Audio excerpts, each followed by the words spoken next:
Perdonen ustedes la tardanza, perdonen ustedes como centro la tardanza y perdonen y me excuso por adelantado con el invitado, el profesor Juan de la Cruz.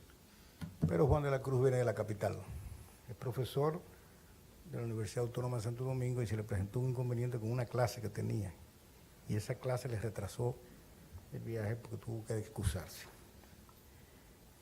El tema, perdón, Wilda, tráeme la folder con él, que está ahí arriba, se lo dejé a Soraya. El tema que nos convoca reúne las condiciones suficientes para que sea abordado por el profesor Juan de la Cruz, quien de los tantos libros que tiene, me toca presentarle visualmente el de la filosofía política y jurídica de Juan Pablo Duarte, gracias, Wilda, que fue publicado en 2013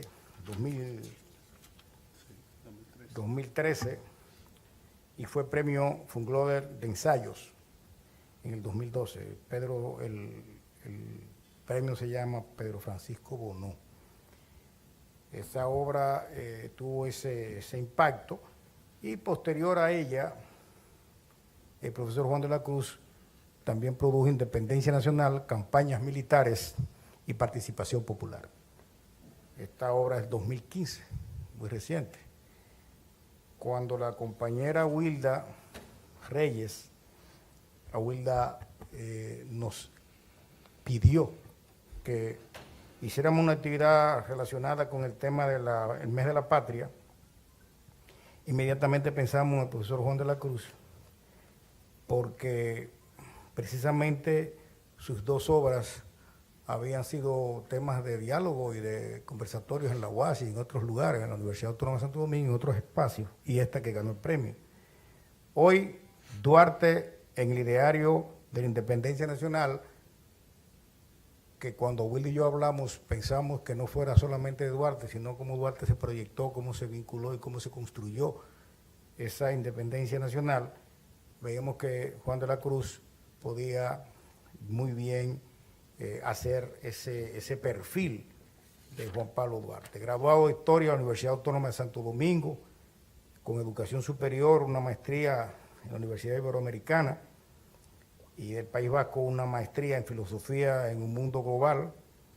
Actualmente prepara tesis doctoral con la Universidad Española, creo que la misma Universidad Vasca, cuyo tema es la filosofía de la cultura en Pedro Enrique Ureña, profesor de Historia de la Universidad Autónoma de Santo Domingo, fue periodista, fue profesor de INTEC y de UNIBE por igual, ha desempeñado varias posiciones académicas de dirección de la universidad, viajó un tiempo al curso de Santiago como profesor de Historia.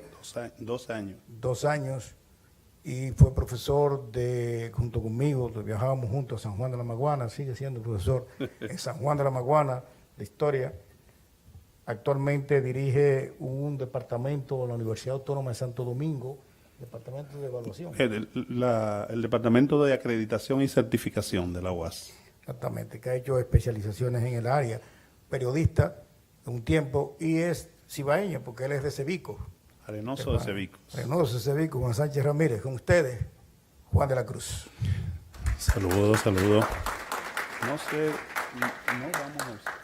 Tengo un PowerPoint, pero más que quizá para usarlo como elemento, digamos, para la introducción a este conversatorio, porque quiero que más que todo, que sea un conversatorio donde las inquietudes que ustedes tienen sobre nuestro padre de la patria, sobre la independencia, sobre lo que fue la batalla del 30 de marzo, 19 de marzo, u otras batallas que se dieron en esta zona y en el sur del país, que es sobre lo que trata el último texto, que hagamos un diálogo, un conversatorio a partir de sus inquietudes sobre nuestro patricio, sobre la independencia, sobre los distintos procesos que condujeron a ese hecho tan significativo para todos los dominicanos y dominicanas. Quizás hacer una pequeña introducción. El PowerPoint se llama La Utopía de Duarte, que lo vayan corriendo según vamos hablando y ahí van viendo quizás algunas cosas, pero no nos vamos a ceñir estrictamente a él para que sea más que todo un encuentro de compartir de ideas y demás. Quizás un poco introducir, ¿verdad?, algunas ideas sobre nuestro patricio, decir que nació en plena sociedad colonial española en nuestro país, cuando nuestro país todavía estaba dominado por España, en el 26 de enero de 1813. En ese momento estaba como gobernante, un gobernante interino, porque el señor Juan Sánchez Ramírez había muerto en julio de 1811. Entonces le sucedió en el cargo el coronel Carlos Caballero y Mazó.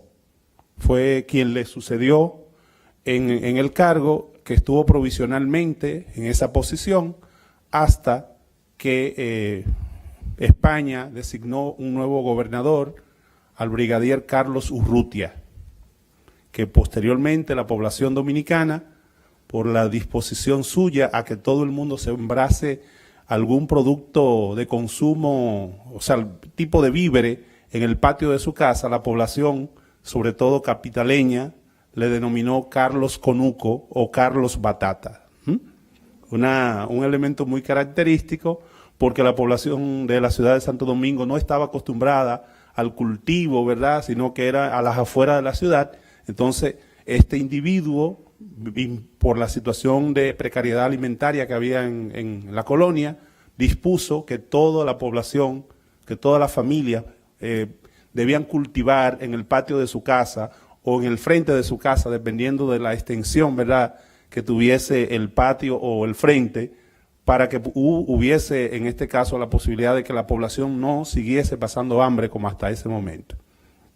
Entonces, en ese contexto es que nace nuestro patricio. En el gobierno, vamos a decir, provisional de Mazó y Caballero, y pocos días después, es decir, justo en ese mismo año de 1813, en mayo, entonces viene el brigadier Carlos Urrutia. A partir de ese momento es que se desarrolla, digamos, la vida de nuestro patricio Juan Pablo Duarte. Sabemos que después hubo otros gobernantes en la colonia, como fue el caso muy particular de Sebastián Kinderland, que fue quien sucedió a Carlos Urrutia, a quien por su buena gestión, yo digo, dentro de toda la precariedad que hubo en esa época, la gestión de Carlos Urrutia fue la más productiva por una serie de medidas que adoptó, incluyendo la reapertura de la Universidad de Santo Domingo, que estaba cerrada de hacía un tiempo.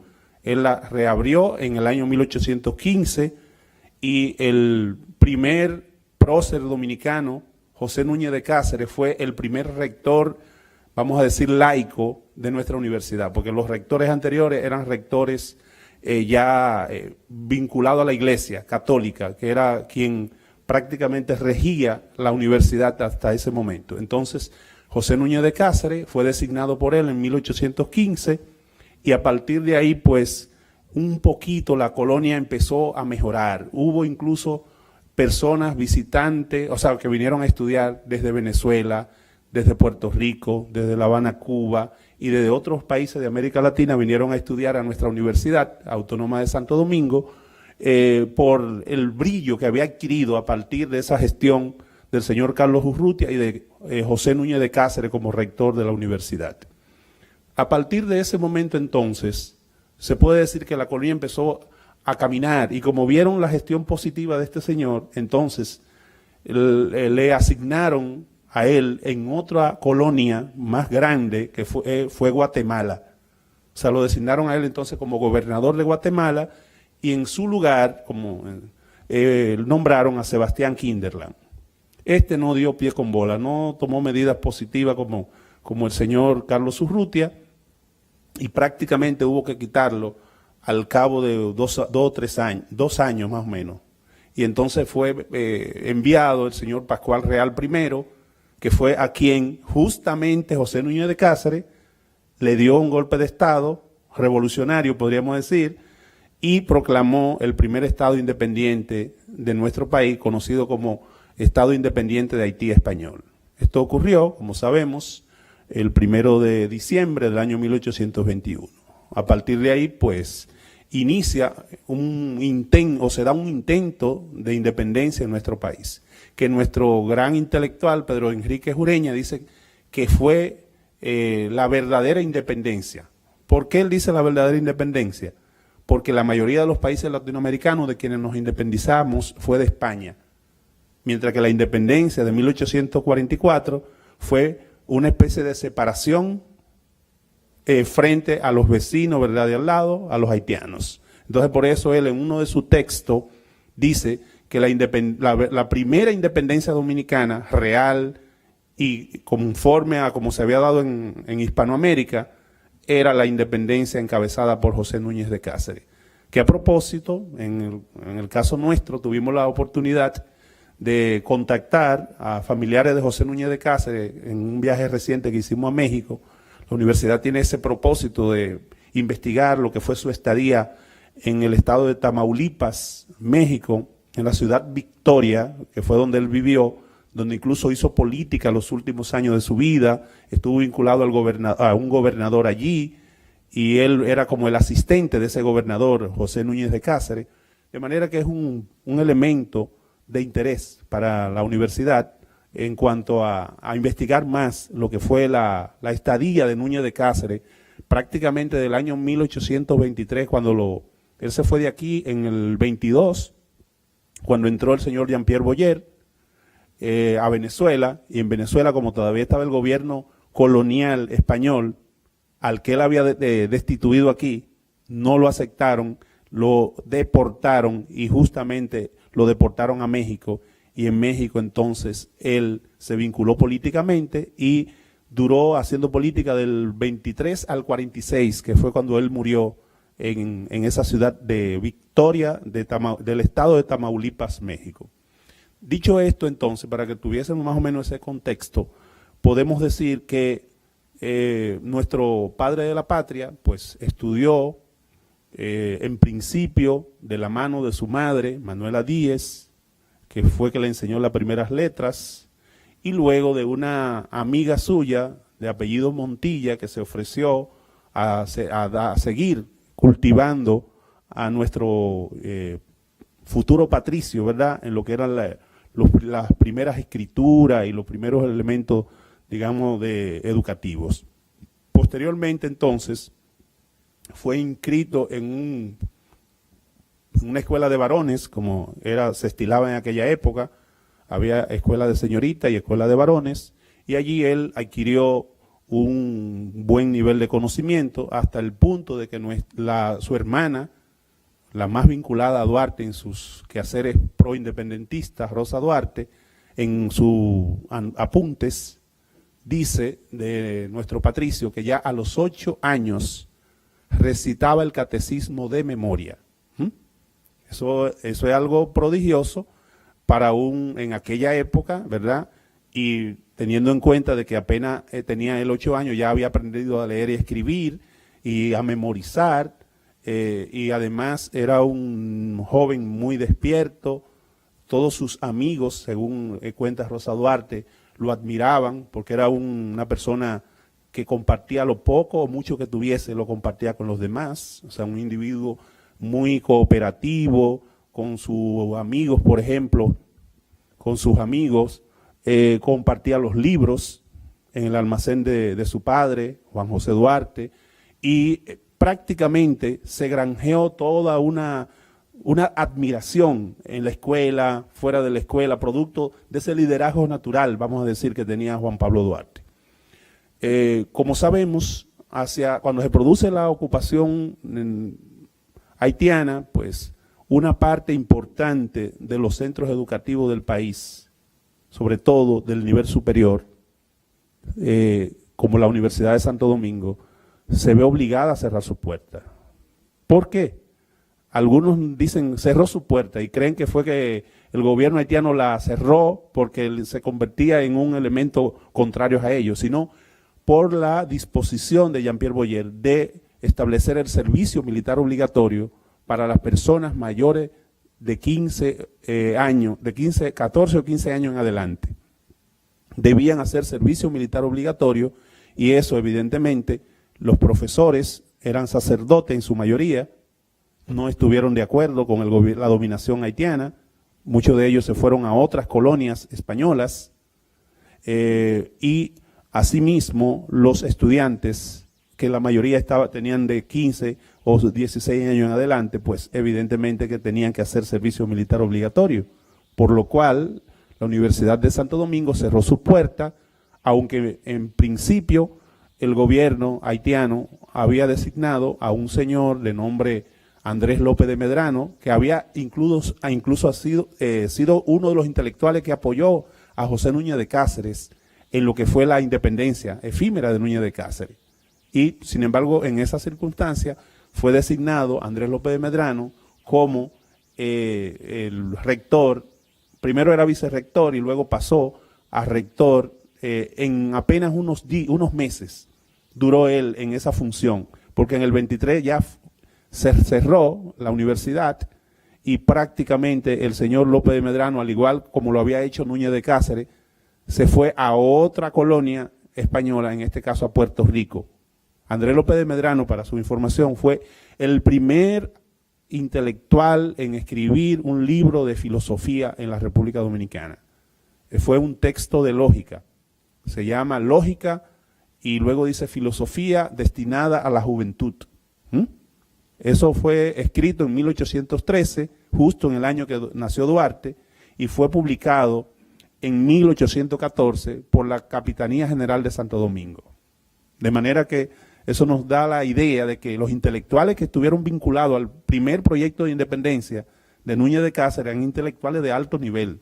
Lo propio podemos decir del sacerdote Bernardo Correa y Cidrón, que colaboró también con el proyecto de José Núñez de Cáceres, entre otros. O sea, es para que tengan una idea de que si bien es cierto nuestro país estaba en medio de una dominación colonial, primero española, luego haitiana, nuestro país tuvo un conjunto de intelectuales de alto nivel que llegaron a producir, incluso, por ejemplo, el propio Andrés López de Medrano fue el fundador del primer partido liberal de la República Dominicana, hacia el año 1818, antes de la independencia de Núñez de Cáceres.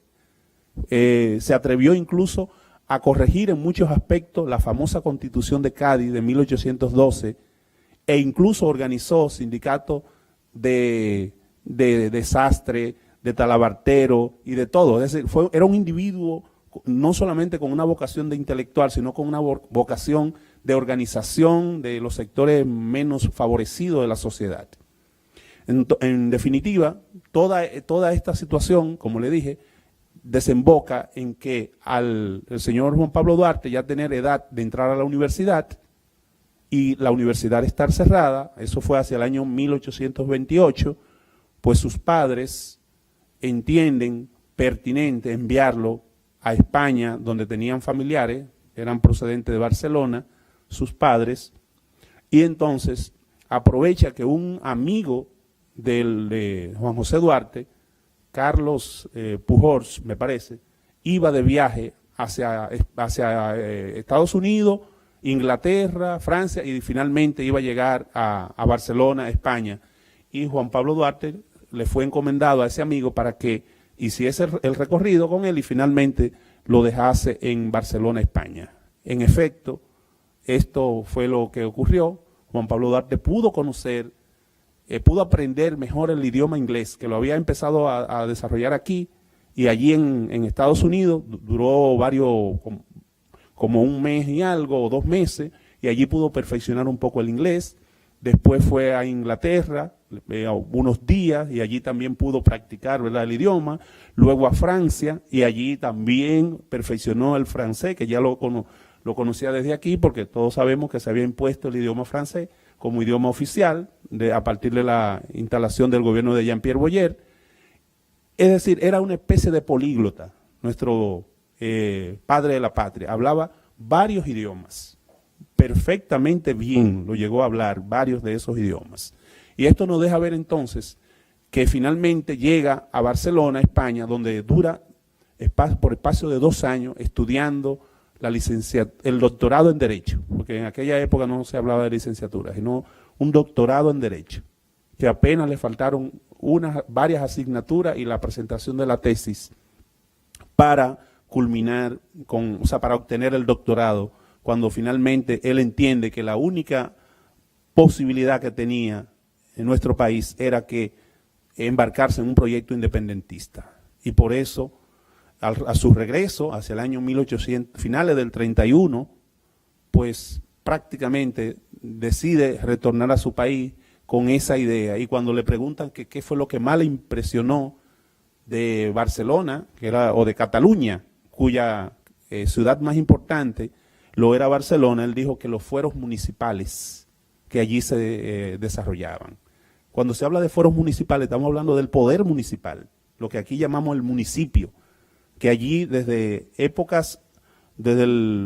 prácticamente la época colonial más remota de los reyes católicos y demás, los cabildos eran espacios muy importantes de poder, donde la gente tenía un vínculo directo con los ayuntamientos o con los cabildos, y la gente podía incluso sugerir cosas que se hicieran en los mercados, en las calles, en fin. Y entonces Juan Pablo Duarte vio que en Barcelona el poder local o poder municipal estaba muy desarrollado, y eso lo impresionó vivamente. No es una casualidad que cuando él redacta su proyecto de constitución en 1844, el primer poder del Estado es el poder municipal. Ninguna otra constitución de esa época pone al poder municipal como el primer poder del Estado. Solo la constitución elaborada por Juan Pablo Duarte. Y junto con esto, pues evidentemente coloca otros poderes en orden de jerarquía. Después del poder municipal, él pone al poder legislativo, luego el poder ejecutivo y finalmente el poder judicial. Es decir que tenemos en Juan Pablo Duarte una persona con una visión más allá, digamos, del conjunto de sus coterráneos, vamos a decirlo, de la gente con la que le tocó vivir, porque hoy mismo vemos la importancia que tiene el poder local, o sea, los ayuntamientos, el poder municipal, porque tienen un mayor vínculo con la población. Decir, para cerrar y para que lluevan las preguntas y las inquietudes de ustedes, que es lo que más me interesa, decirles que nuestro patricio Juan Pablo Duarte estuvo imbuido de un pensamiento liberal, de un pensamiento romántico, de un pensamiento ilustrado y en toda su visión de la vida estuvo marcado por lo que era el romanticismo. El romanticismo es una de las corrientes no solamente literaria, sino también una corriente política que prácticamente estuvo promocionando el nacionalismo, es decir, la independencia nacional de los pueblos en toda Europa. Personajes, por ejemplo, como Víctor Hugo, que fue un gran literato, pero además un individuo con visión política y filosófica, o personajes como el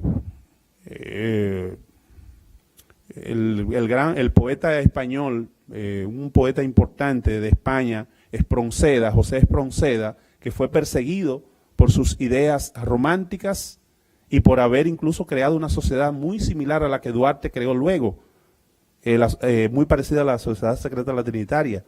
Se llamaba Sociedad Los Numantinos, que Duarte llegó a conocer de cerca. Cuando Duarte llegó allí, este poeta había sido expulsado de España, perseguido desde el año 1823, y Duarte conoció de esta situación y prácticamente pudo esto ser un elemento que lo marcara a él positivamente para luego formar la Sociedad Secreta de la Trinitaria, o sea, esa sociedad de los numantinos. Y vemos algunos poemas de Duarte y vemos algunos poemas de José Espronceda y tienen muchísimas similitudes en cuanto al contenido, a los temas que aborda.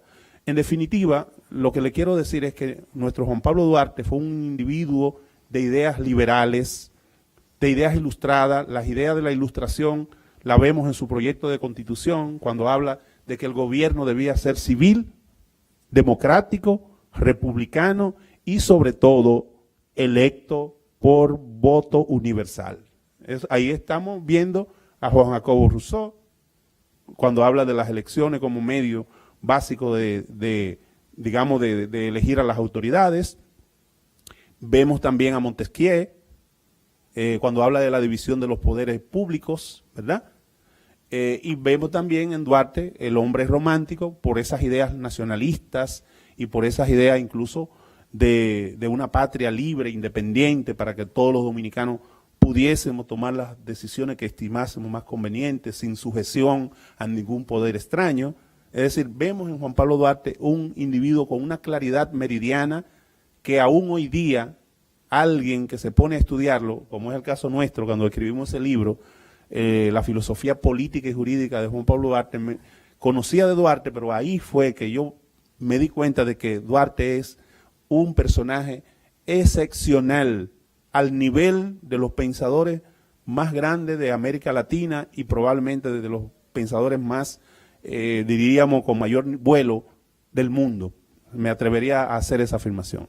Dejo aquí la introducción para que ustedes también opinen, den su parecer o pregunten cualquier cosa que quieran saber de nuestro patricio. Compañero, coordine esa parte. Muchas gracias a Juan de la Cruz por su exquisita presentación del patricio. Muchas cosas podemos abordar desde distintas ópticas de Juan Pablo Duarte, pero si todo lo decimos, no hay diálogo. Entonces hablábamos fuera de cámara, él y yo, la posibilidad de hacer una introducción que produjera al mismo tiempo una motivación para que ustedes participen en este diálogo, preguntando, opinando, comentando y debatiendo, en el caso de que haya algunas contradicciones. Entonces, el escenario de ustedes, para preguntas puntuales y breves, para que podamos participar la mayoría. Profesor, qué honor conocerlo. Gracias, gracias. Y puse tremendo esfuerzo en el tercer Congreso Tociano. Así, así. Ahí tuvimos una ponencia, sí. Sí, magnífico. En ese sentido, y viendo que Núñez de Cáceres era de la época de Pedro Enrique Ureña. No, posterior. Pedro Enrique Ureña es posterior. El primer filósofo que para mencionar. Andrés López de Medrano fue que fue de su época. Con respecto a Carlos Doté, el legado de Carlos Doté a América fue grandioso. Que José Urrutia, no sé si su hijo o familiar, José Urrutia fue el primer dominicano que participó en la redacción de la Constitución de México. Dominicano. Desde ese entonces, nosotros estamos ligados al americanismo de Che Guevara. Gracias. No sé si usted tiene más datos, pero eso fue a través de Carlos Memén, nuestro embajador. Fernando Pérez Memé. Fernando Pérez Memé. Sí. Muchas gracias. No sé si vas a responder o vamos a hacer algunas preguntas para... Varias primero y así, ¿verdad? Recogemos. Precisamente agradecemos la visita, aunque un poco tardía, del grupo de jóvenes que llegó ahora. Llegaron a buen tiempo. Llegaron a buen tiempo y creo que lo oportuno sería aprovechar algunas preguntas para volver un poco atrás y volver adelante. Sí, cómo no. Para que ellos también puedan tener el contexto del tema. Y esta actividad se hace precisamente en el mes de la patria, como el Centro León se vincula a todas las festividades, todos los elementos que tienen que ver con esa importante celebración. Una pregunta por acá. Queremos que den su nombre, porque nosotros estamos grabando y se está haciendo transmisión simultánea por las redes. Exactamente. Buenas noches, muchas gracias. Antonio Grillón, necesito saber, ya que Duarte fue un muchacho bastante inquieto, murió sin descendencia. ¿Alguno de sus hermanos tuvo algún hijo o hija que tuviera las mismas cualidades que el tío? No sé, no hay ningún dato histórico que se guarde eso. Sí hay Gracias. información. ¿La damos de una vez? aprovechamos, ¿verdad? Lo primero es que de Duarte se ha dicho tanto, ¿verdad? Que no tuvo hijos, que no tuvo descendencia, que no tuvo. Descendencia tuvo, pero no directa. O sea, no tuvo hijos, aunque hay algunos historiadores que se han aventurado a decir que tuvo hijos y se han inventado, ¿verdad? Historiadores venezolanos. Sí, venezolano, pero lo cierto es que las informaciones que tenemos es que él tuvo 2 novias. Una de ellas de nombre, ahora se me olvida, una de ellas Prudencia, de nombre Prudencia Lluveres, y otra de nombre María Antonieta Bobadilla. De la única que se conserva la sortija de compromiso es de María Antonia Bobadilla. Antonieta, le decían, María Antonieta Bobadilla. Pero lo cierto es que no llegó a casarse, porque la mayor parte de su vida la dedicó a su gran amor, como digo yo en uno de los libros, que fue la patria. El tiempo no le sobraba para esa parte tan importante, que todos sabemos que es importante, pero para él el centro de su vida fue la patria dominicana. Y por eso prácticamente sí tuvo descendencia, pero a través de su hermano, por ejemplo, Vicente Celestino Duarte, que prácticamente fue muy prolífico, tuvo creo que como 5 hijos. Vicente Celestino Duarte, que fue quien continuó con Sánchez su obra cuando él fue perseguido por Charles Gerard y tuvo que irse al exilio, Venezuela, Curazao. Y este hermano suyo sí tuvo una gran cantidad de hijos, tuvo nietos, hasta el punto de que justo en el bicentenario vino una tía, abuela, una cosa así. Sí, abuela de Duarte. De Duarte, de nombre Ayala, Ayala Duarte, estuvo aquí, incluso estuvo en las festividades que se hicieron con motivo del bicentenario, y además hizo varias afirmaciones que yo entiendo infausta, aunque soy un admirador de Duarte, pero justamente las investigaciones que he hecho sobre Duarte dicen todo lo contrario de lo que ella dice. Quiso mostrar como que Duarte no murió en la miseria, que Duarte en Venezuela tenían una casa muy buena, y que eso desdice que él murió en la miseria, que murió de prácticamente de tisis pulmonar, o como le llamamos tuberculosis. Cuando es la realidad, es la parte médica que dice en su acta de defunción, dice que murió de tisis pulmonar, y todo el mundo sabe que tisis pulmonar no es nada más y nada menos que tuberculosis, y que la tuberculosis es producida nada más y nada menos principalmente por hambre, por inanición. E incluso si vemos una carta que él envió años antes Juan Isidro Pérez a Duarte, que está justo en una de esas 2 obras, creo que en esta, dice Juan Isidro Pérez: lo único que espero es que tú y tu familia no se vayan a morir de hambre. No se iba a inventar esto Juan Isidro Pérez, que era uno de los amigos más íntimos de Juan Pablo Duarte. No se lo iba a inventar. Entonces Ayala Duarte ahí cometió un error cuando quiso borrar y decir que no, que Duarte no había no había muerto en la miseria, no había muerto en una situación económica difícil. Lo cierto es que sí. Y tan es así que él tuvo, antes de caer enfermo, se había dedicado a la venta, tenían una pequeña fábrica de vela en Venezuela, pero al caer enfermo, hacia el año 1875, o principio del 75, prácticamente tuvo que dejar ese trabajo porque cayó en cama.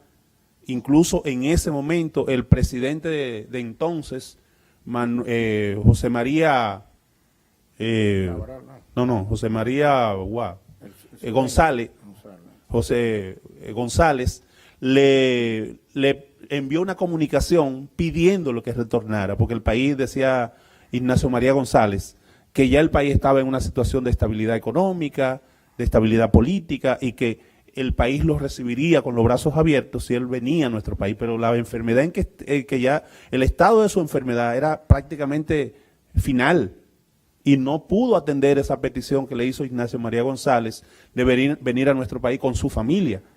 De manera que eso nos deja ver que no es verdad que él vivió en una bonanza económica en Venezuela, es todo lo contrario, murió en las condiciones más paupérrimas que un individuo que lo legó todo a la nacionalidad dominicana, que la herencia que le dejó su padre a él y a su hermano y a su madre, la pusieron a disposición de la causa nacional, y hay una comunicación donde Duarte le dice que la única manera que tenían ellos de poder vivir en una patria digna de ellos era donar los recursos que habían heredado de su padre. Entonces todo eso nos deja ver que prácticamente ellos quedaron en una situación económica muy difícil al donar la fortuna prácticamente que Juan José Duarte, su padre, le dejó, que había hecho a partir de lo que era una tienda de venta de artículos de marina y ferreteros que tenían en la calle La Tarazana.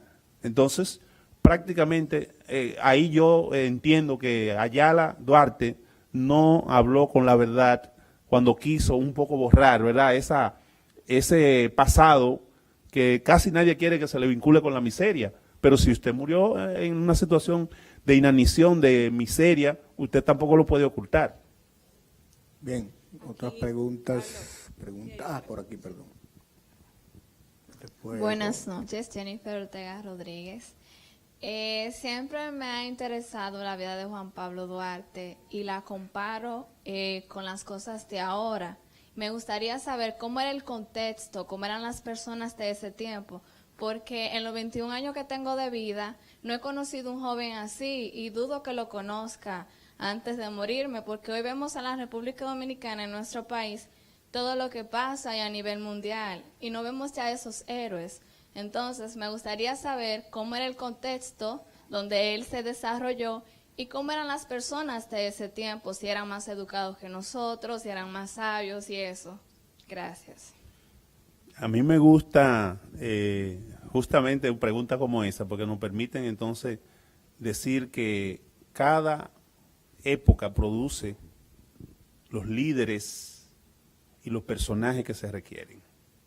Del mismo modo que produjo a un Duarte que es inigualable, a nadie, ni en aquella época ni hoy, ha producido o produjo un Gregorio Luperón, que igualmente es inigualable, produjo otros personajes intelectuales muy importantes en nuestro país, como Pedro Francisco Bonó, que fue incluso ministro de guerra acá del gobierno restaurador, cuando se instaló el gobierno provisorio restaurador.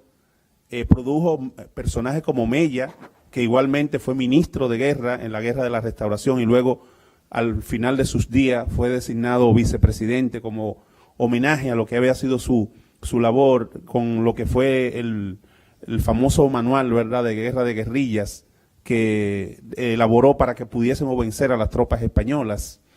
Y hay otros personajes como Sánchez, inigualable, que murió, ¿verdad?, en lo que fue tratando de liberar a nuestro país de la dominación española, y otros personajes como el propio Francisco Alberto Caamaño, que es reciente, justo en este mes de febrero se cumple un aniversario más, ayer, ¿verdad?, un aniversario más de haber sido fusilado por el gobierno del doctor Balaguer, de manera que eso nos deja ver que tenemos posibilidad de tener quizás no otro Juan Pablo Duarte, porque es inigualable Juan Pablo Duarte, y es como un faro de luz que ilumina a nuestro país y a la juventud de hoy.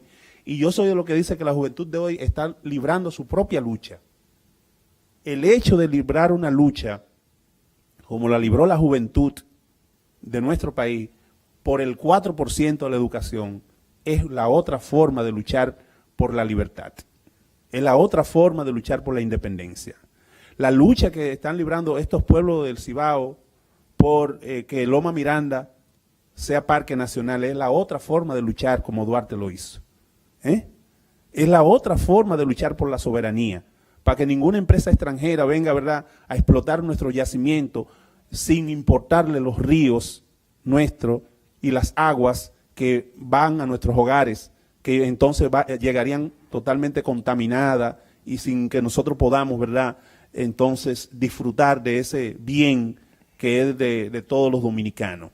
En fin, yo creo que la juventud de hoy, su lucha, en lugar de coger un fusil, como lo hizo Duarte, que fue un militar, que esa es la otra parte de Duarte que no se conoce, fue un militar que hizo carrera militar, hasta el punto de que se fue parte del ejército haitiano y en el ejército haitiano alcanzó el grado de coronel. Y luego, cuando regresó del exilio, fue general de división de la Plaza de Armas de Santo Domingo. Y esa parte de Duarte no se conoce porque se ha querido sublimizar a Duarte, ponerlo no de carne y hueso, sino como algo aéreo, etéreo, pero decirle que la juventud de hoy, su forma de luchar es cuando a través de esas redes sociales combate la corrupción, a través de esas paradas que la juventud hace, por ejemplo, frente a ISOE, es una manera de reivindicar a Duarte, porque Duarte justamente creyó en que el poder no era para enriquecerse, que el poder era para necesariamente favorecer a la población.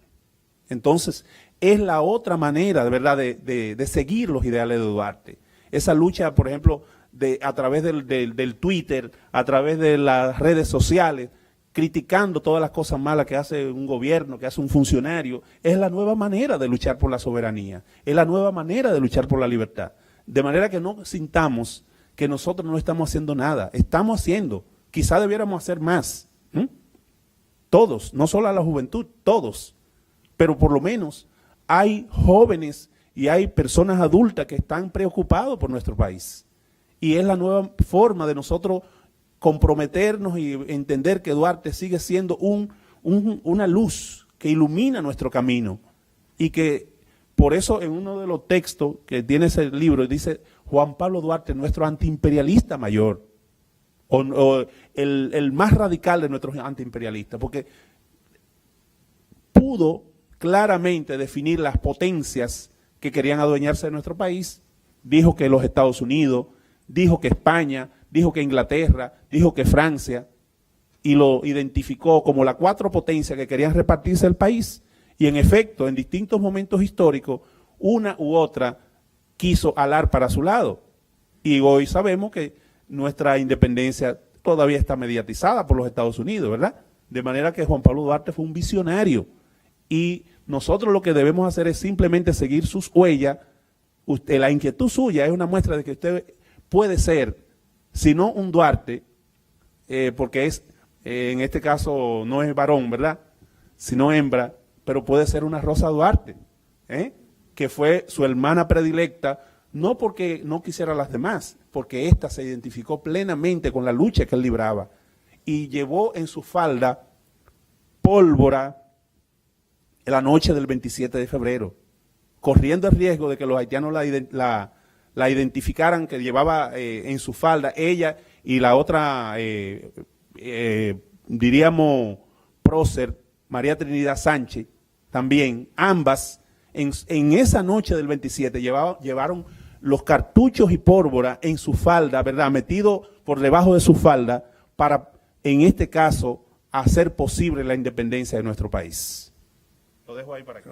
Otra pregunta por acá, perdón, sí, el señor, pero vamos después del joven, usted. Vamos a hacer alguna pregunta en bloque para poder... Entonces... Sí, buenas noches, Eusebio Morel. Mi inquietud es, sabemos que Duarte tenía sus ideales de liberación que estaba en el exterior. Sin embargo, ya Núñez de Cáceres tenía esos ideales de liberar el país. ¿Qué relación tuvo Duarte con esas ideas de Núñez de Cáceres? O sea, ¿hubo cierto grado de relación para Duarte poder liberar el país o tener esas ideas? Sin lugar a dudas que Duarte conoció del proyecto independentista de Núñez de Cáceres, pero no vivieron en la misma época, no fueron contemporáneos. Prácticamente Núñez de Cáceres, cuando salió de nuestro país en 1822, Juan Pablo Duarte apenas había nacido en el 13, tenía 9 años, entonces era un niño. Yo creo que sin lugar a duda que pudo haber influido cuando él luego conoció la historia de nuestro país.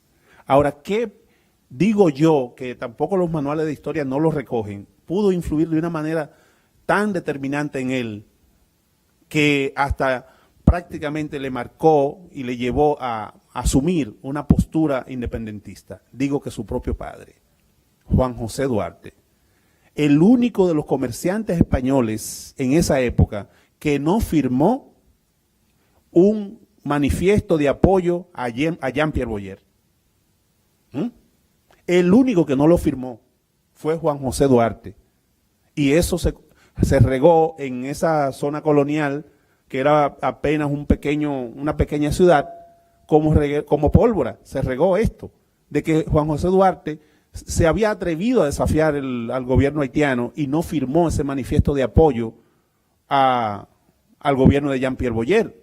Entonces eso pudo influir, el escuchar que su padre fue tan atrevido, vamos a decir, o tan osado, de no firmar un manifiesto de apoyo como lo habían hecho los demás comerciantes, tanto españoles como de otras nacionalidades, es un elemento que pudo calar en Juan Pablo Duarte, porque los comentarios siguieron años después. Entonces, creo que influyó las ideas de Núñez de Cáceres de forma indirecta, pero la de su padre, que incluso le apoyó en todo su proyecto, hasta el punto de que incluso le donó en vida una casa en la Isabel la Católica, y no se sonrojó cuando viviendo él, la vendió para poder cubrir digamos, las necesidades del movimiento de la Trinitaria.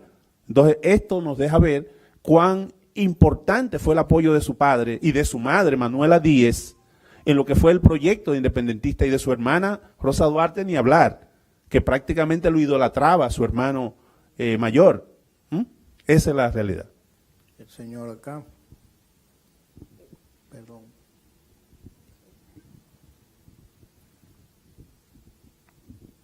Rafael Ulerio. En los diferentes escenarios que se trata este tema, siempre se enfatiza en la trinitaria como la estructura justo que posibilitó la independencia. Sin embargo, hubo una entidad accesoria que fue una especie de sociedad teatral. Realmente en sus investigaciones ha podido confirmar que el teatro fue un vehículo importante para inducir a la sociedad de entonces a apoyar esa idea independentista.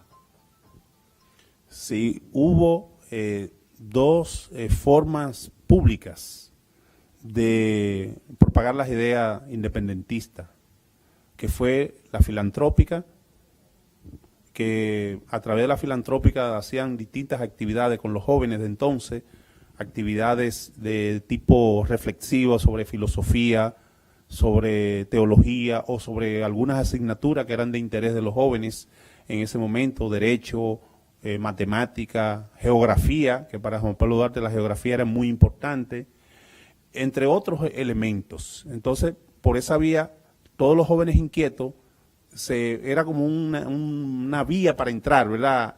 Y de ahí se seleccionaban los mejores, los que tenían ya más capacidad política y demás para lo que era el aparato político que era la Trinitaria, y los que tenían identificación con un proyecto de liberación. Y del otro lado, la sociedad dramática, que justamente Juan Pablo Duarte jugó un rol importante. Él no era actor, pero sí era como una especie de la persona que está detrás de cámara, ¿verdad? El tramoya, o el director y tramoya al mismo tiempo, orientando de cómo debían actuar cuál es el rol que debían hacer cada uno de los actores. Y se presentaron varias obras teatrales muy importante. Una de esas obras fue Brutus, de apellido Alighieri, no recuerdo el nombre, no es Dante Alighieri, sino apellido Alighieri, y otra obra estuvo relacionada con la viuda de Sevilla o algo así.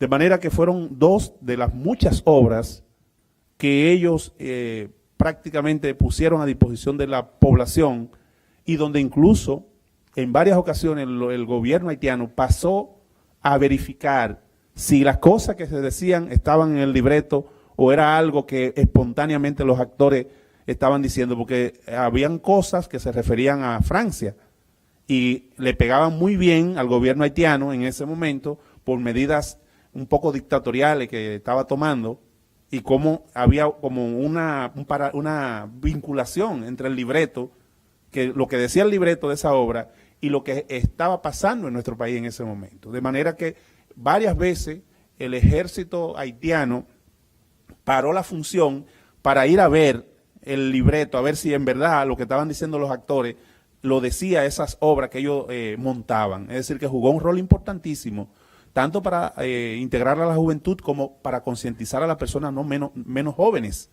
Es decir, que iban también a ver la función teatral.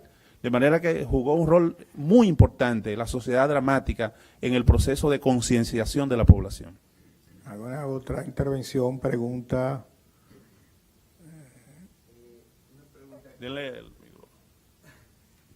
Perdone que interrumpa otra vez. No, usted no interrumpe, usted está participando. Gracias, profesor. Mi nombre es Jorge Vitoriano Jiménez, de la montaña de Pedro García. Quería preguntarle, no sé si usted conoció sobre una cartilla duartiana que se sacó de la publicación, inmediatamente se editó para borrar la memoria histórica. Pero una doncella de Suecia, del país de Suecia, de la calidad de Salomé Ureña de Enrique, doña Madame Germaine Rocourt de Pellerano, hija de los vikingos. Yo digo de los vikingos porque Eri fue de los vikingos que vinieron a América, primero que Colón. Y yo digo esa doncella vikinga porque fue una belleza. Porque uno de los pelleranos, esclavistas de aquí, fue a casarse, a buscar una dama para casarse, y fue a Suecia y conoció a esta doncella y dijo, esto es. Ajá. Y fundaron... Tenía buenos ojos, ¿eh? Sí. Y fundaron el Instituto de Educación Superior. En la época de Trujillo, no era interés de promover a Duarte ni nada de eso. Trujillo no quería más nadie que él. Y eso se ocultaba al pueblo. Y esa señora, educadora como Salomé Ureña Enrique, le decía a todos los hijos de los esclavistas, escríbanle al presidente Trujillo, solicítenle que este señor merece ser reconocido, aunque un día se le dedique al año. Y Trujillo se vio obligado, porque todos los alumnos se lo escribieron, y decretó el 26 de enero, Día del Patricio, que ahora se pretende ocultarnos parte de el primer año de Duarte, que se trabaja el Día de Duarte. ¿Qué afrenta? Bien. ¿Alguna otra pregunta? Quizás hacer una precisión. Ah, sí, ¿verdad? Sí, para alguna pregunta en bloque. Dígame usted, joven. Tú anotas. Sí, sí. Yo tengo la idea porque la esposa mía dirige justamente una escuela llamada así, Madame Germaine Rocourt de Pellerano, y conozco perfectamente la labor que hizo. Buenas noches, mi nombre es Mercedes Jiménez. Aparte de Ramón Matías Mella y Sánchez, cuando Duarte salía fuera del país, ¿quiénes se quedaban al frente de esos grupos independentistas? Muy bien. Paso a responder la inquietud del compañero. Sin lugar a duda que Madame Germaine fue la que propuso y logró, aunque no lo pudo ver, porque murió en el 32 y se murió en el 31, y fue a partir del 32 que se impuso el 26 de enero como Día de Duarte. Pero ella y sus alumnos fue que elevaron comunicaciones al Poder Ejecutivo y al Congreso para que se declarara el 26 de enero de cada año como el Día de Duarte. Esta persona, que como dice el compañero, era de Europa del Norte, originaria de Europa del Norte, sin embargo, prendió en ella el ideal de Duarte por haber visto la obra de este insigne patriota, y en su labor educativa, pues, insufló el espíritu duartiano en cada uno de sus alumnos. Y esto lo motivó a escribir comunicaciones al Congreso y al Poder Ejecutivo para que se declarase el 26 de enero como Día de Duarte. De manera que esta señora, Madame Germaine Ricord de Pellerano, es una figura que debe ser recordada por esa labor tan importante de honrar, ¿verdad?, a nuestro patricio y de que se pudiese conseguir que la dictadura en sus inicios, ¿verdad?, todavía no había sacado las uñas en toda su extensión, apenas eran 2 años de gobierno que tenía Trujillo en ese momento, pero se logró designar el 26 de enero como Día de Duarte a partir del 32. En cuanto a la inquietud de la compañera, decir que en ausencia de nuestro patricio, Juan Pablo Duarte, quedaron varios personajes importantísimos, como fue el caso de Francisco de Rosario Sánchez, que prácticamente Duarte dejó en manos suya la conducción de la Trinitaria, junto con su hermano Vicente Celestino Duarte, junto con Ramón Matías Mella, junto con Juan Evangelista Jiménez, junto con Manuel Jiménez. Es decir, hubo un grupo selecto de patriotas que prácticamente, en ausencia de nuestro patricio Juan Pablo Duarte, le dieron continuidad a este proyecto e incluso lograron integrar a otras personas no tan patriotas, como es el caso de Tomás Bobadilla y como es el caso de los hermanos Santana, Pedro y Ramón Santana, hermanos gemelos, ellos dos, porque Duarte justo había hecho contacto con ellos antes de ser perseguido en el 43, y el propio Ramón Santana él le propuso a Ramón Santana designarlo como coronel del Ceibo, porque él era miembro de la Junta Popular de Santo Domingo, Duarte, y fue investido de poderes por esa Junta Provisional cuando destituyeron a Jean-Pierre Boyer en Haití, para que él dejara constituidas juntas populares y además designara en términos militar a figuras prestantes de esas comunidades, y él le sugirió a Ramón Santana que si deseaba que se le invistiera como coronel, y él prefirió que fuera a su hermano Pedro, que dijo que tenía mejores condiciones para el arte de la guerra. De manera que Duarte tuvo esa visión de integrar personas que no necesariamente eran partidarios de la idea de una independencia absoluta, pero sabía que tenían poder económico, poder militar, y que podían contribuir a la causa de la patria. Y lo propio hace Mella, que vincula a Tomás Bobadilla al proyecto de independencia, aunque luego, ¿verdad?, hizo lo que hizo, que prácticamente habló mal de Duarte y actuó en contra de las ideas independentistas en muchos casos. No obstante, eso deja ver que cuando usted tiene un proyecto, usted no puede segregar personas que pueden apoyar a su proyecto. Usted no lo puede aislar, no lo puede sacar, sino que tiene que saber hasta dónde puede llegar esa persona. O sea, tener claro que tácticamente puede colaborar con ese proyecto, pero con la claridad de que va a llegar hasta un punto, que no va a llegar hasta el final, como sí lo llegó Duarte y como llegaron los demás trinitarios. Yo voy a hacer la última pregunta. Digo, usted quiere hacer una última pregunta, después yo voy a tomar el turno. Perdón, para que diga su nombre. Buenas noches, Oniel Jiménez. ¿Qué impidió que Juan Pablo Duarte fuera presidente de la República? ¿Cuáles fueron los factores? Lo impidió su convicción. Su convicción era de que él solamente era presidente si era electo por la población. Si la población, mediante elección libre y soberana, lo elegía presidente de la República. Por eso, cuando los pueblos del Cibao, comenzando en Bonao, siguiendo en La Vega, en Santiago, Puerto Plata y otros pueblos del Cibao, lo proclamaron presidente de la República de la mano de Mella, que era un duartista inigualable. Él creía que Duarte debía ser el presidente de la República. Por eso, desde que lo designan comandante de la Plaza de Armas de Santiago para todo el Cibao, él empieza a hacer campaña a favor de que Duarte fuera presidente de la República. Y por eso Juan Pablo Duarte se ve obligado a dejar la comandancia de la Plaza de Armas de Santo Domingo, que dirigía, en manos de José Joaquín Puello, para venir un poco a disuadir a Mella y a los demás de que no era el momento de él ser proclamado presidente de la República.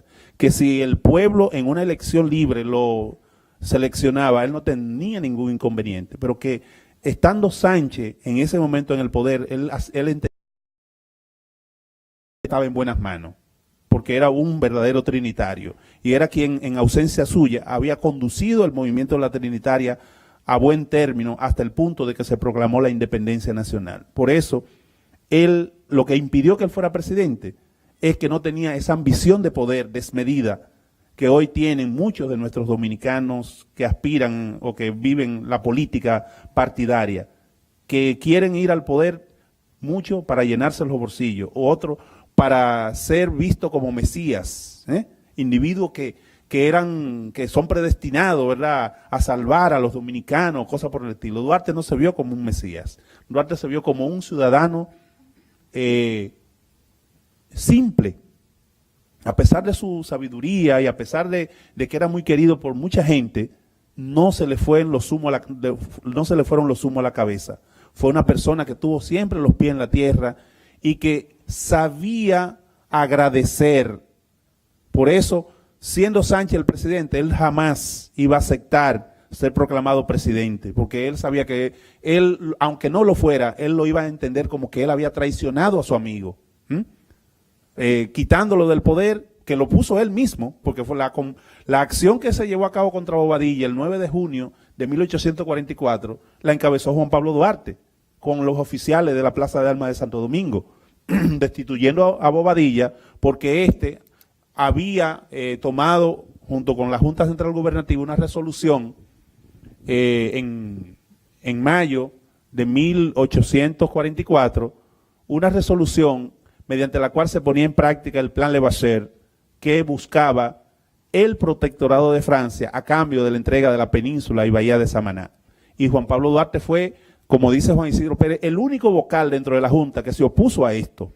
Y que tan es así que hizo una acción militar para deponer a Bobadilla del poder y poner el poder nueva vez en manos de Sánchez, que apenas lo tuvo por 3 días, desde el 27 de febrero hasta el 3 de marzo, fue presidente, el primer presidente provisional, Sánchez.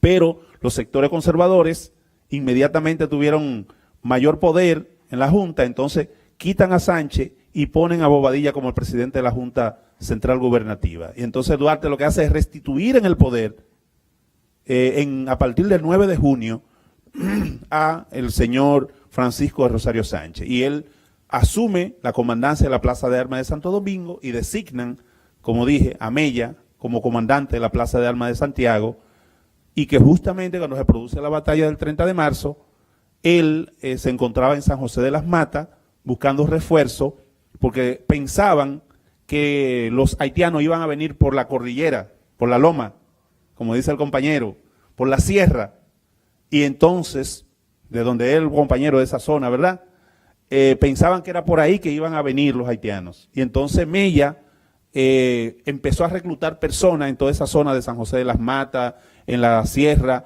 y demás, para que le apoyasen en la lucha contra los haitianos cuando viniesen por la sierra.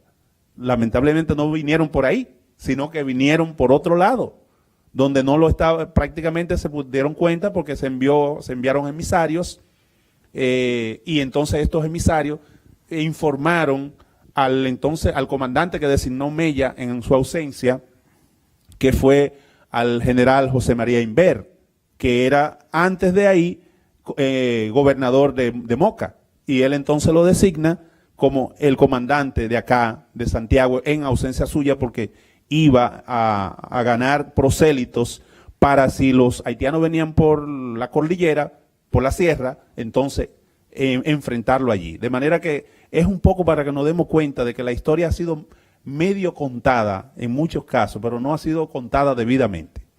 Bien, yo voy a concluir con una pregunta que podría complicar un poco el asunto. Tírelo para adelante.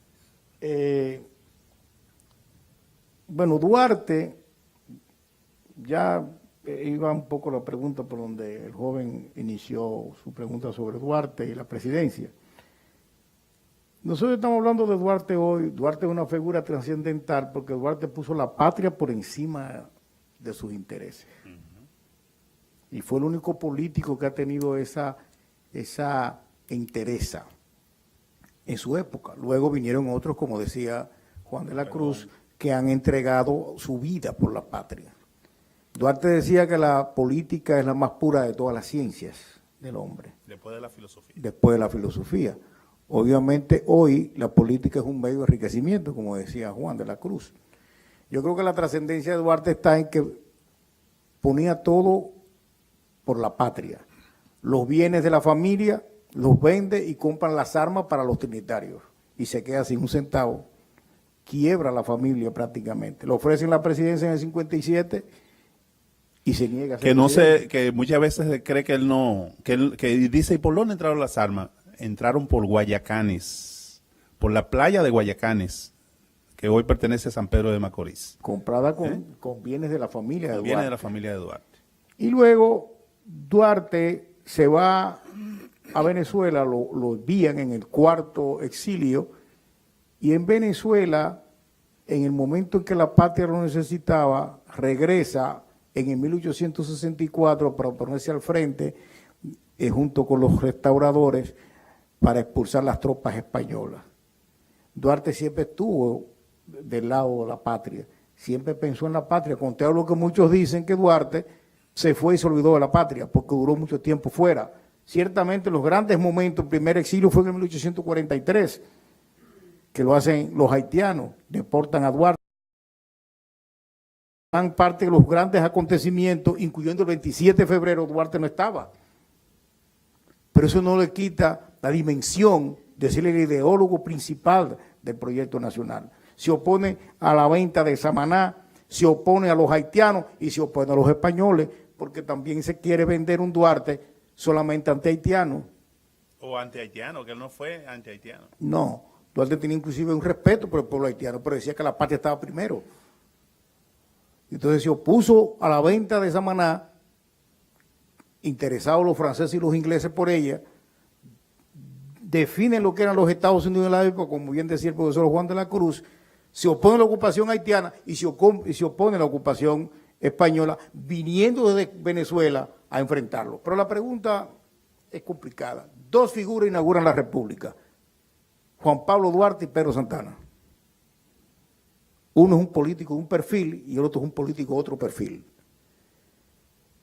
Yo le pregunté una vez a Juan de la Cruz si Duarte no se atrevió mucho aliándose con Pedro Santana, el jefe de los ateros. Y por ahí anda esa pregunta que voy a hacer, acompañada además de todo el tema de la independencia y las campañas militares. Porque el segundo libro de Juan de la Cruz se llama Independencia Nacional, Campañas Militares y Participación Popular.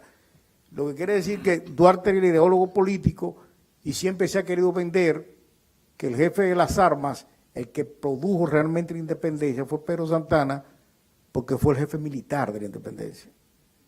Después de la independencia, el 27 de febrero, se produjeron más de 15 campañas militares. La pregunta es saber cómo articular las dos figuras, cómo situar históricamente las dos figuras, porque obviamente la independencia se produjo, pero también hubo que hacerse de las armas para defenderla, en la que participó Pedro Santana, pero sobre todo Antonio Duverger.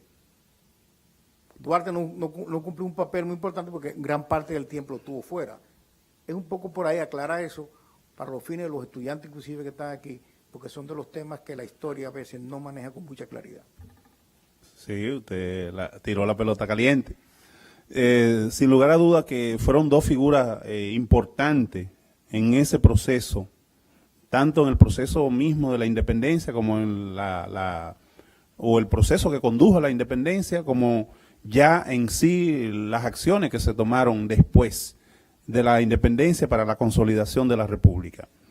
En lo que tiene que ver con Pedro Santana, decir que es una figura que prácticamente vio en Juan Pablo Duarte un oponente, vio en Juan Pablo Duarte la figura que lo podía opacar. Y por eso, cuando a Duarte lo designan el 12 de abril de 1844 como general adjunto a Pedro Santana en Baní, Pedro Santana prácticamente se opone a desarrollar un plan de ataque junto a Juan Pablo Duarte. Y Juan Pablo Duarte pidió a la Junta Central Gubernativa en varias ocasiones que lo designaran a él, por la negativa de Santana a diseñar el plan de ataque, que lo designaran a él como comandante, para él poder entonces diseñar el plan de acción y poder llevar a cabo enfrentar a los haitianos directamente en el campo de las armas. Y como los miembros de la Junta Central Gubernativa no querían problema con Santana, porque era de su misma corriente conservadora y diríamos anexionista, prefirieron mandar a buscar a Duarte, decirle a Duarte que regresara a Santo Domingo, porque en Santo Domingo a él se le requería, él era más importante en Santo Domingo que en el campo de batalla. Hay que produce la rendición de cuentas. Y ahí es donde nuestro patricio se le habían entregado 1,000 pesos fuerte, y él da una relación, un informe de lo que se gastó, y devuelve 800 y pico de pesos, solamente gastó 200 y algo, y devuelve 800, 700 y pico, 700 y pico, casi 800 pesos. De manera que ahí eso demuestra claramente que Juan Pablo Duarte creía claramente en que había que rendir cuenta del más mínimo centavo que la República pone en manos de sus soldados o en manos de su gobernante, de funcionario, y hace una relación detallada de lo más mínimo en que se gastó cada peso. Es una muestra de que para él la política debe ser una política de ejercicio ético, que no debe ser en que tú vayas al Estado a llenarte los bolsillos, que no debe ser que tú uses la política como un medio para trepar o para alcanzar posiciones, sino que la política, como él la concibió, es servicio. La política, como él la concibió, conforme a como la definía Aristóteles, es encaminada al bien común. De manera que Duarte concebía la política de esa forma y lo demostró en cada acto de su vida, en cada actitud suya de desprendimiento. Lo demostró que no era un aprovechado, que no era un buscaposiciones, que no era un individuo que buscaba enriquecerse a costa de los dineros del pueblo. Más al contrario, entregó lo mucho o lo poco que pudo tener para que el país pudiera ser libre e independiente. Algo distinto ocurre con Pedro Santana. Pedro Santana es el individuo que aprovecha cada cosa para obtener nuevos lauros. Y por eso el propio Duarte lo define como una especie de Satanás. En lugar de Santana, él le pone en una de sus cartas Satanás. Porque aprovechó cada cosa, inclusive los triunfos que obtuvo Duvergé, Antonio Duvergé, en el campo de batalla, para él lucrarse, obtener lauros que no había conseguido. E incluso en la mayoría de las batallas ganadas, él no estuvo, ni siquiera en las inmediaciones del campo de batalla. En la única que tuvo fue en la del 19 de marzo y replegó las tropas sin siquiera saber si el presidente Gerard se había ido derrotado, porque ni siquiera mandó un grupo, una vanguardia o una retaguardia a perseguirlo para ver hasta dónde iban a llegar ellos. Entonces eso nos deja ver que Santana se lucró de los triunfos sucesivos que obtuvo Antonio Duvergé, y cuando ya lo vio como una amenaza, entonces decide fusilarlo. En 1855, junto a sus hijos, Alcides y el otro nombre no recuerdo de otro de sus hijos, uno era menor de edad y no lo fusiló, no lo podía fusilar porque la Constitución prohibía que a un menor de edad se fusilara. Esperó que tuviera mayoría de edad y lo fusiló también. De manera que eso es un individuo criminal. A varios de sus amigos que habían colaborado con él en el proyecto de independencia, incluyendo a los dos hermanos José Joaquín Puello y el otro, se me olvida el otro nombre, pero bueno, los hermanos Puello fueron fusilados por lo acusó de estar sublevándose en su contra sin tener ninguna evidencia por rumor público. Y lo propio hizo con María Trinidad Sánchez al cumplirse un año de la independencia, que la acusó de conspirar contra su gobierno. Es decir, era un individuo que prácticamente las acciones que tomó fueron acciones contrarias a la patria. Y tan contrarias a la patria fueron que prácticamente podemos ver cómo terminó. Terminó anexando nuestro país a España para lucrarse con un sueldo de 12,000 pesos mensuales, senador vitalicio, capitán general en principio, cuando pasó a ser gobernador, capitán general, y cuando vio que apenas un año de estar al frente del poder, las cosas no eran como él la pensaba, renunció. Él pensaba que ya con eso se iba a perpetuar en el poder de por vida. Y después se dio cuenta que él era un muchacho demandado, como decimos los ibaeños, un muchacho demandado de los españoles. Y entonces renunció al poder como gobernador y se quedó siendo nada más general. De manera que todo eso nos deja ver que fue un individuo ambicioso, que las medidas que adoptó casi siempre fueron para favorecerse él y su grupito más cercano. Por lo cual yo soy de lo que cree que el señor Pedro Santana no debe estar en el Panteón Nacional. Es una afrenta para los dominicanos tener a Pedro Santana en el Panteón Nacional y ponerlo al lado, no de Duarte, de la que él fusiló, María Trinidad Sánchez. Entonces, es para que ni siquiera María Trinidad Sánchez descanse, sus restos descansen, ni siquiera cuando después de muerto.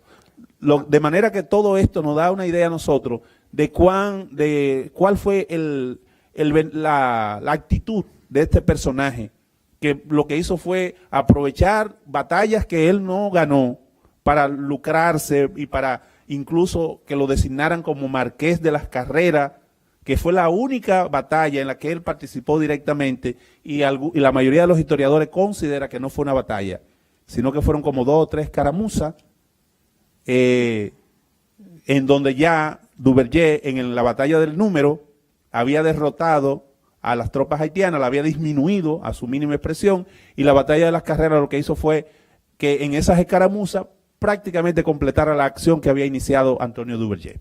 Una última pregunta que no estaba en el programa, pero la joven parece que se motivó. Breve y puntual, porque estamos terminando. Hubo otra que levantó la mano. Buenas noches. Ya nos vamos con esa, la última. Buenas noches, mi nombre es Jennifer Espinal y quiero saber, porque se dice que la independencia nacional o la guerra de independencia no estaba pautada para el 27 de febrero del año 1844. Entonces, me gustaría saber si es posible o si se puede considerar que Pedro Santana ayudara a que esos planes se adelantaran. O sea, tal vez él lo hizo como una manera de echarlo abajo, pero lo que hizo fue adelantar el proceso, porque no tengo bien claro cuál fue el papel de Pedro Santana en nuestra independencia. Gracias. Denle un chance a esa muchacha que no se quede con esa mano levantada. ¡Ay! ¿Quién es que va Ay, allí y allí. Sí, hombre. Buenas noches, Glenny Martínez López. Solamente corroborando con las dos posturas de Juan Pablo Duarte y Pedro Santana, y es que hay muchos historiadores que dicen cuál de los dos merece ser el padre de la patria. Ahora bien, yo mantengo mi postura siempre firme. Desde el inicio fue Juan Pablo Duarte quien tomó la iniciativa de independizarnos. Desde el inicio fue Juan Pablo Duarte quien sacrificó todos sus bienes por y para la patria, para el bien de nuestra patria, para que hoy en día nosotros como dominicanos nos sintamos orgullosos de decir, yo soy libre, yo tengo mi nación. Está bien, Pedro Santana luchó y hay que reconocerlo, claro está. hay que darle el mérito que se merece. Hay que reconocer las cosas que hizo buenas, como también la que ante nuestros ojos no hizo buena. Pero debemos mantener siempre la idea clara de que fue Juan Pablo Duarte quien se sacrificó, y no solamente sacrificó su vida, no solamente sacrificó sus bienes, sino que también sacrificó la estabilidad económica de su familia. Todos los bienes que él tenía, como ya se ha mencionado anteriormente, él los dio en aras de la patria. Pedro Santana en ningún momento y en ningún documento escrito nosotros hemos leído nunca que Pedro Santana se despojó de tal o cual cosa para la patria. Entonces, es una manera de que nosotros reflexionemos, ¿cuál de los dos? ¿Quién se sacrificó? ¿Quién dio todo sin pedir nada a cambio? Sin embargo, ¿quién quiso tomar todo lo bueno? E inclusive, después de lograda la independencia, ¿quién quiso anexarnos a España? Pedro Santana, no fue Juan Pablo Duarte. Gracias. Bien, la última pregunta a la joven acá, por favor, breve, que ya estamos concluyendo. Mi nombre es Anabel. ¿Qué contenía la carta que Boyer le envió a Cáceres y por qué Cáceres no luchó para la patria? Muy bueno, muy bueno.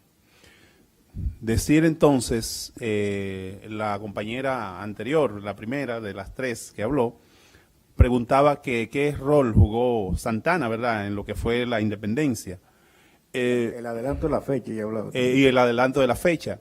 Decirle que justo se adelantó la fecha porque los sectores pro-franceses estaban pautando para principio de marzo la proclamación de la independencia. Entonces los trinitarios se enteraron de esto por un manifiesto que ellos tiraron en esos días.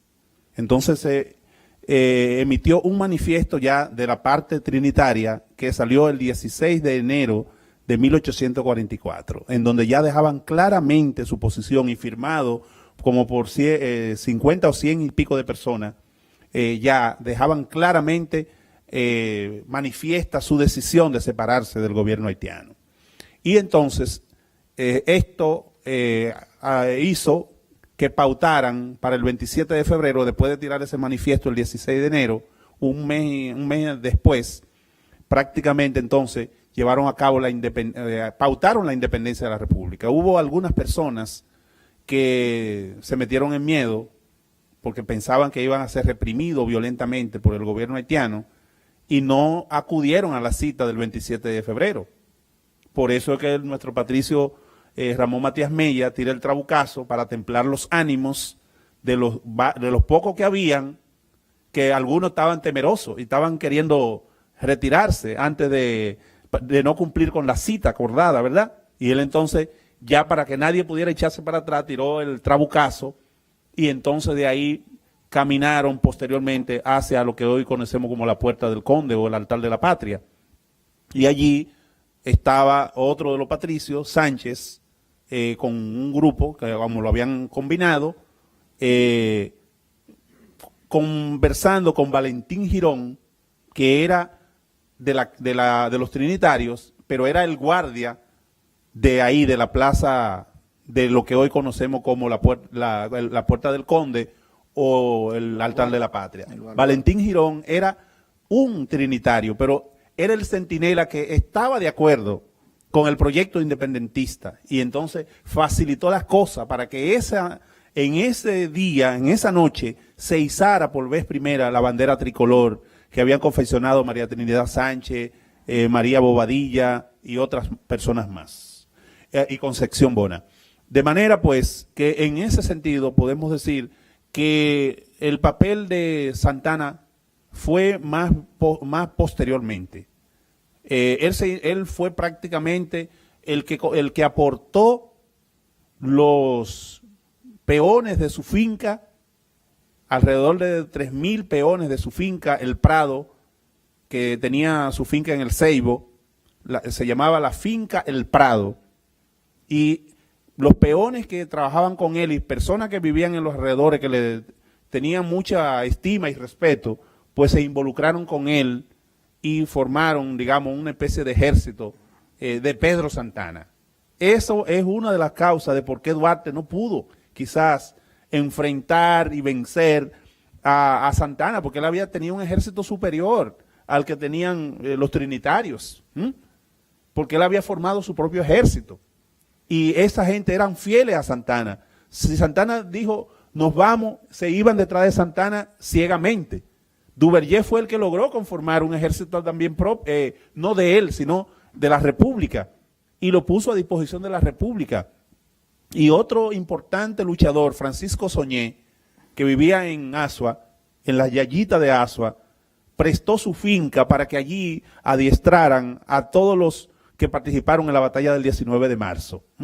Francisco Soñé, de origen francés, que aportó a la causa de la patria. Hay mucha gente que han aportado y que está solapado eso en nuestra historia. Este señor Francisco Soñé, en su finca era que adiestraban a los jóvenes que se enrolaron en la lucha por la libertad el 19 de marzo en Asua.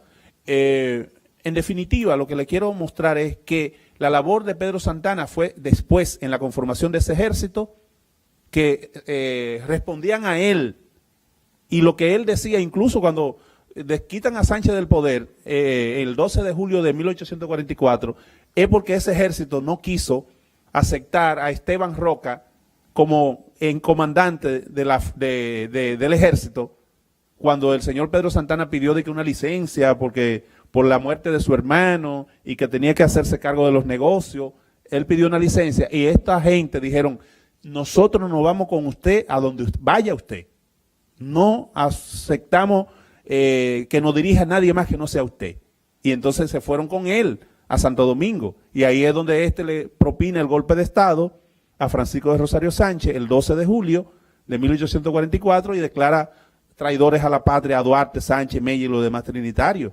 Y lo manda al exilio. A Duarte lo mandó a Hamburgo, Alemania, a Sánchez lo mandó a Inglaterra, a Mella lo manda a Curazao. Es decir, lo dividió de tal manera que no pudieran juntarse más y que no pudieran hacer un proyecto de independencia nueva vez como el que habían hecho antes. Es un malévolo, un maléfico. El nombre de la película que hay, Maléfica, le pega a él. A él le vieron hacerle una película y ponerle Maléfico, ¿verdad? De manera que en ese sentido, ese fue su aporte. El que sí hizo más aporte que él fue Bobadilla, Tomás Bobadilla, que fue uno de los redactores, junto con Sánchez, del manifiesto del 16 de enero de 1844, y que luego tuvo otros roles importantes en el proyecto independentista, pero no mantuvo una actitud firme con los ideales independentistas tampoco. Fue un individuo que se prestó, que tenía ideas pro-francesa y que tenía ideas pro todo lo que, como le dice Duarte en una carta, Pandora le llama. Pandora es que se ponía los zapatos de cualquier potencia, no importa cuál. Era un anexionista consumado, Tomás Bobadilla. Y por eso Duarte en una de sus cartas dice, Bobadilla es todo. Pero prefiero definirlo como Pandora, porque ya no sabía cómo ponerlo, si pro francés, si pro español, si pro norteamericano, y le llamó Pandora. Es una muestra de que prácticamente los aliados que tuvieron los trinitarios fueron individuos que actuaron en contra del ideal nacional. Lo dejo ahí. Bien, muchas gracias a ustedes, muchas gracias al profesor Juan de la Cruz por acompañarnos en esta interesante reflexión sobre la figura de Duarte en la historia dominicana, que es un tema siempre importante. Y naturalmente anunciar la actividad más importante que tenemos de inmediato, que es el carnavalito que se va a celebrar el próximo sábado a las 4 de la tarde acá en el Centro León. Están todos invitados para que nos acompañen. Y además nos queda decir que el profesor trajo algunos libros, 2 de los libros últimos, y que pasemos entonces ya a despedir esta actividad agradeciendo la participación del grupo de estudiantes que nos acompaña, a los maestros que también vinieron con ellos a discutir de este interesante tema. Buenas noches y muchas gracias, profesor Juan de la Cruz, por su visita. Dígame, joven. Me gustaría que me dieran la oportunidad, ya a modo de conclusión, de recitarle un poema que va muy atinado con este conversatorio. Bien. Joven, présteme El megáfono, ¿verdad? el micrófono. Póngase de frente para que cerremos bien. Duarte, hermano de Juan Pablo Duarte. Bien, vamos a oír al joven acá que nos va. Vamos a cerrar con una obra de la dramática, la sociedad la dramática. Bien, dice, a los 25 años de edad, Duarte de España llegó y nuestro país lo encontró lleno de calamidad. Con haitianos en la ciudad y en el campo por montón, había una ocupación por todito el territorio que Boyer mandaba solo por hacer su economía. Y Duarte le dijo un día, con su corazón muy sano, qué bonito nos encontramos, tú en tu patria y yo en la mía. Muchas gracias. Muchas gracias y gracias por participar y muchas gracias a usted en particular. ¿Cuál es el nombre suyo? Eusebio Morel. De la Núñez Molina. Muchas gracias y buenas noches. Muchas gracias.